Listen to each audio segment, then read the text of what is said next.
Bismillahirrahmanirrahim. Alhamdulillahirabbil alamin wassalatu wassalamu ala asyrafil anbiya'i wal mursalin wa ala alihi washabihi ajmain. Okey, kita sambung untuk sesi yang kelima. Okey, muka surat 28 kita nak tahu siapakah ahli waris yang berhak mendapat harta pusaka. Ashabul irsi, siapakah kaum kerabat yang berhak mendapat harta pusaka. Dia ada dua, ada yang berhak, ada yang tak berhak. Kaum kerabat yang tak berhak tu dinamakan zawil arham, dan kaum kerabat yang berhak mendapat harta pusaka tu dinamakan ashabul irsi. Okey, dalam PowerPoint ni saya akan buat dalam bentuk peta minda yang mana peta minda ni saya namakan sebagai mawarid mind map, MMM, 3M ataupun 3M. Okey, mawarid mind map. Kalau kita tengok dalam muka surat 30, kita ada peta minda ahli waris. Okey, cuma dalam kat muka surat 30 tu saya telah ringkaskan ataupun telah buat satu kata singkatan untuk setiap ahli waris tu. Jadi kalau nak detail kita tengok muka surat 28 tu. Okey, yang pertama kita mesti ada al-mayyit, si mati. Al-mayyit, si mati. Kalau tengok dalam buku tu ada 23 orang daripada ahli keluarga ataupun kaum kerabat si mati yang berhak mendapat harta pusaka. Okey, kemudian kita bahagikan pula antara 23 orang tu dia ada tiga kumpulan. Tiga kumpulan, iaitu yang pertama pernikahan, an-nikah. Kemudian yang kedua an-nasab, nasab, hubungan nasab ataupun hubungan pertalian darah. Dan yang ketiga al-wala ataupun penghambaan ataupun tuan yang membebaskan hamba. Okey, kita mulakan dengan an-nikah. Okey, an-nikah, pernikahan ada dua orang lah, suami ataupun isteri. Kalau si mati itu lelaki, ahli waris dia isteri lah. Kalau perempuan yang mati, ahli waris dia adalah suami. Okey, yang kedua golongan nasab. Okey, dalam golongan nasab ni ada pula terbahagi pula kepada 4 golongan, iaitu yang pertama golongan aslu waris ataupun golongan orang tua. Yang ni ada 5 orang, iaitu yang pertama al-ab, bapa. Okey, yang kedua al-um, ibu, dan yang ketiga al-jad, datuk sebelah bapa. Keempat jaddah, nenek sebelah bapa. Dan yang terakhir jaddah minal nenek sebelah ibu.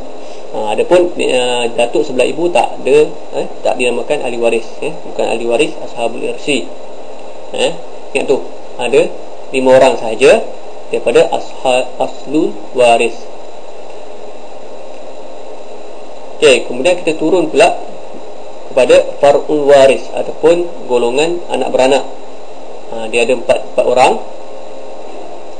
Okey, al-jad ni selain pada jad, atas pada jad ni dinamakan aslul waris juga. Contohnya ab minal jad, bapa daripada datuk, dan minal jad, ibu bagi datuk. Dan seterusnya, yang mana kalau kita tengok tengok nombor 3 tu, datuk sebelah bapa. Okey, ada nombor 8, tengok bawah sekali, dan seterusnya ke atas, yang mana dia tidak diselangi dengan perempuan. Tengok, tidak diselangi dengan perempuan. Contohnya kita tengok mayyit, ab, jad. Lepas tu jad, ab minal jad, lelaki kan. Lepas tu dengan isteri dia, minal jad. Kalau diselangi dengan perempuan macam ni, mayyit, jad. Yang ni diselangi dengan perempuan, iaitu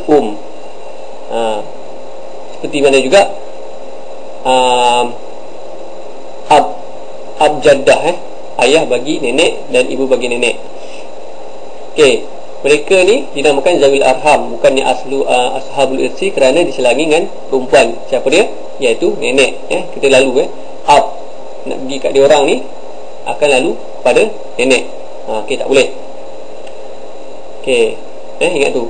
Begitu juga jaddah. Jaddah dia kena ada minal jaddah. Yang ni pula kalau kita tengok tu nombor 9 dan seterusnya ke atas yang tidak diselangi dengan lelaki. Yang ni tidak diselangi dengan lelaki. Contohnya macam datuk, ayah bagi jaddah, ayah bagi jaddah tak boleh lah, bukan zawil arham, bukan ashabul furud, bukan ashabul irsi. Okey. Kemudian seterusnya far'ul waris. Far'ul waris siapa dia? Yang pertama al-ibnun, anak lelaki. Yang kedua anak perempuan, Yang ketiga cucu daripada anak lelaki, cucu si mati daripada anak lelaki, dan cucu perempuan si mati daripada anak lelaki. Okey.